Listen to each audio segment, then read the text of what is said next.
Bom dia! Ontem fizemos a preparação para a carta aos Romanos. Sugiro você assistir. Ontem eu deixei aqui o que acontecia na igreja, os propósitos, tudo que envolve o contexto, ou pelo menos tudo não, né? Ou pontos que envolve o contexto para Paulo ter escrito essa carta aos Romanos. E que serve para nós, porque é a palavra de Deus. Agora iniciamos. Romanos 1, do versículo 1 em diante, está escrito assim: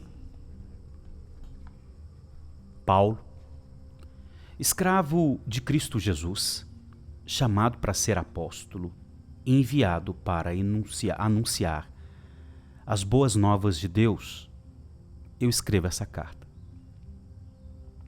Deus prometeu as boas novas muito tempo atrás nas Escrituras sagradas por meio de seus profetas.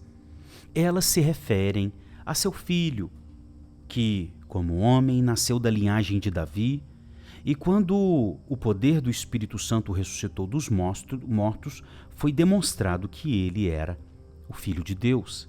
Ele é Jesus Cristo, o nosso Senhor. Por meio dele, recebemos a graça e a autoridade, como apóstolos, de chamar os gentios em toda parte a crer nele, e lhe obedecer e honrar seu nome. Olha só, o versículo 2 e até o 4, Paulo deixa claro que a mensagem de salvação não é nova, não era nova, era uma mensagem antiga. Os profetas de Deus já haviam falado dessa mensagem de salvação.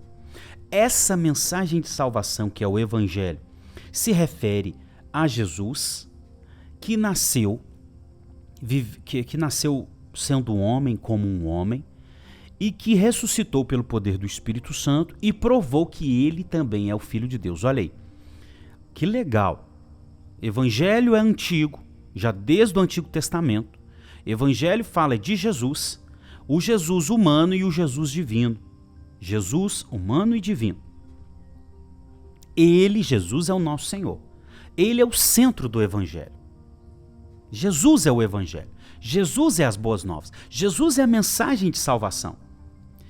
E por meio dele, ou seja, Jesus, Paulo e os apóstolos receberam graça e autoridade para chamar não-judeus, porque gentil é não-judeu, é povo não-judeu, para chamar povos não-judeus a fazerem parte de obedecer Jesus e de honrar Jesus. Olha que legal. 6. E vocês estão entre esses não-judeus chamados para pertencer a Jesus Cristo.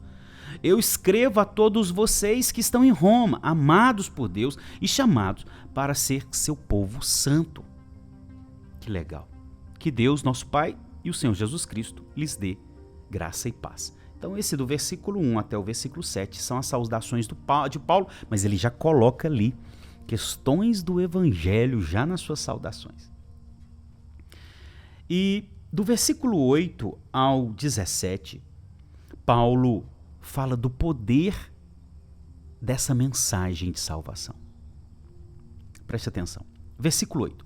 Antes de tudo, eu quero dizer que por meio de Jesus Cristo agradeço a Deus por todos vocês, pois sua fé nele é comentada em todo o mundo. Então a fé dos romanos era comentada, né, em todo o mundo, ou seja, certamente por todos os irmãos. 9. O Deus a quem sirvo em meu espírito, anunciando o Evangelho, as boas novas a respeito de seu Filho, sabe como nunca deixo de me lembrar de vocês em minhas orações, sempre pedindo, se for da vontade de Deus, uma oportunidade de vê-los. Então Paulo está dizendo, olha meus irmãos, eu oro por vocês, eu oro por essa igreja, eu tenho uma vontade de estar aí com vocês. 11. Eu desejo muito visitá-los a fim de compartilhar com vocês alguma dádiva espiritual que os ajude a se fortalecer. Quando nos encontrarmos, quero encorajá-los na fé e também ser encorajado por sua fé. Então Paulo deixa claro, eu quero estar aí com vocês para compartilhar alguma dádiva, algum dom, alguma dádiva que ajude vocês a se fortalecerem. Tá vendo? Paulo tinha noção de comunidade. Olha, eu tenho alguma coisa que compartilhando com os irmãos, eu tenho dádivas que compartilhando com os irmãos os ajuda a fortalecer. não é? Os encoraja. E eles também me encorajam. O senso de comunidade do apóstolo. Claro, foi os apóstolos que lançaram o fundamento da igreja. Quero que saiba, irmãos, versículo 13, que muitas vezes eu planejei visitá-lo, mas até agora eu fui impedido.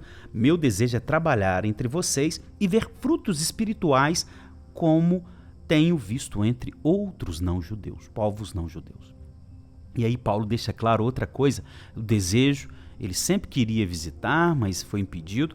E Paulo queria trabalhar ali na igreja, entre os irmãos, para colher frutos. O que se percebe que esses frutos espirituais, Paulo está falando de convertidos. Paulo queria ir lá na igreja em Roma, para trabalhar lá na igreja em Roma, junto com os irmãos, para ganhar almas. Olha que legal. 14. Pois sinto grande obrigação tanto para com os gregos como os bárbaros, tanto para os instruídos como os não instruídos. Por isso aguardo com expectativa para visitá-los, a fim de anunciar as boas novas também a vocês em Roma. O senso de obrigação, o compromisso do apóstolo Paulo é notório. Ele sabia que tinha esse compromisso com todos os povos de anunciar o evangelho. E aí chega o ponto central de Romanos. Está aqui. Pois eu não me envergonho. Eu quero estar entre vocês.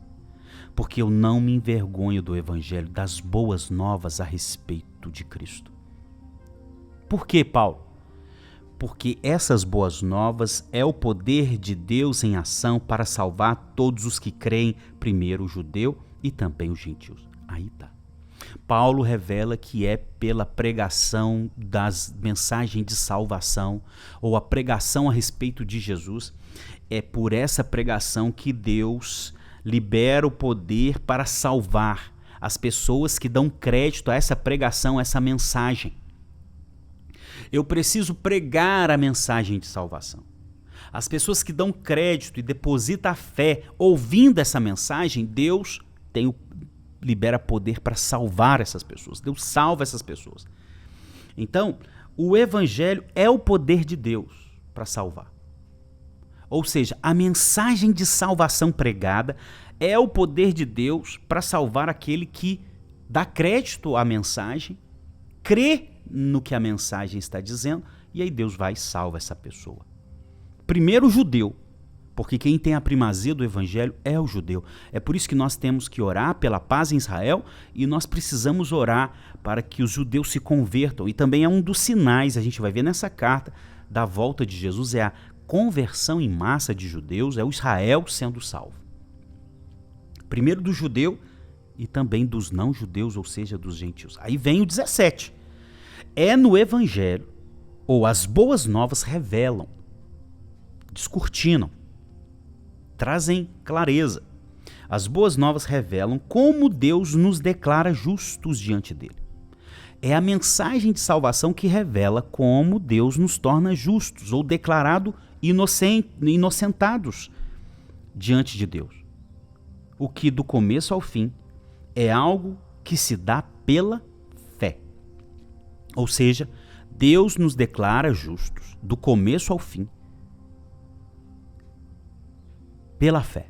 Algo que se dá pela fé. E aí ele cita o Antigo Testamento, ele cita Abacuque 2,4. O justo viverá pela fé. Então, ou seja, esse evangelho, ele é poder para salvar. Esse evangelho, ele revela como que Deus salva, ou seja, declara as pessoas inocentadas. Esse evangelho mostra que é pela fé que as pessoas são salvas. Pela fé na mensagem do evangelho, na mensagem de salvação. Quando eu creio, compreende? Aqui nós já temos toda a preparação de Paulo que ele vai desenvolver nessa carta aos Romanos. Deixa o joinha para a gente aumentar o alcance nessa plataforma. Compartilha com quem você ama. Eu tenho certeza que vai edificar a vida e a fé dessa pessoa. Não é como Paulo mesmo disse. Nos ajuda a compartilhar dádivas para a gente fortalecer e encorajar outros, tá? E pelos comentários vocês também nos encorajam, viu? Esse senso de comunidade é importante aqui. E se inscreva se for a primeira vez. E agora a gente vai orar. Lemos Romanos do 1 até o capítulo 1, do versículo 1 ao 17. Amanhã a gente continua. Daqui a pouco, meio-dia, oração da tarde. Senhor, muito obrigado. Muito obrigado porque o evangelho não é novo, o evangelho é antigo. Muito obrigado porque esse evangelho já foi anunciado pelos profetas no Antigo Testamento. Muito obrigado porque esse evangelho fala do nosso Senhor Jesus Cristo, de sua morte e ressurreição.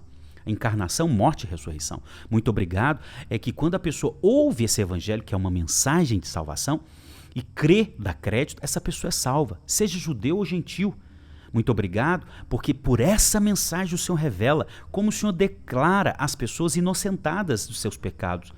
É quando a pessoa ouve e crê. É aí que o Senhor declara que a pessoa está inocentada. Ouve e crê que Jesus veio em carne, morreu e ressuscitou. Essa é a mensagem. Senhor, que o Senhor possa salvar, que o Senhor possa motivar aqui, encorajar muitos irmãos e irmãs, esse meu espectador, essa minha espectadora, ó Deus, a dar crédito na mensagem de salvação e levar essa mensagem de salvação ao filho, ao esposo, à esposa, aos amigos, aos colegas de trabalho, aos familiares estendidos, à cidade, às nações.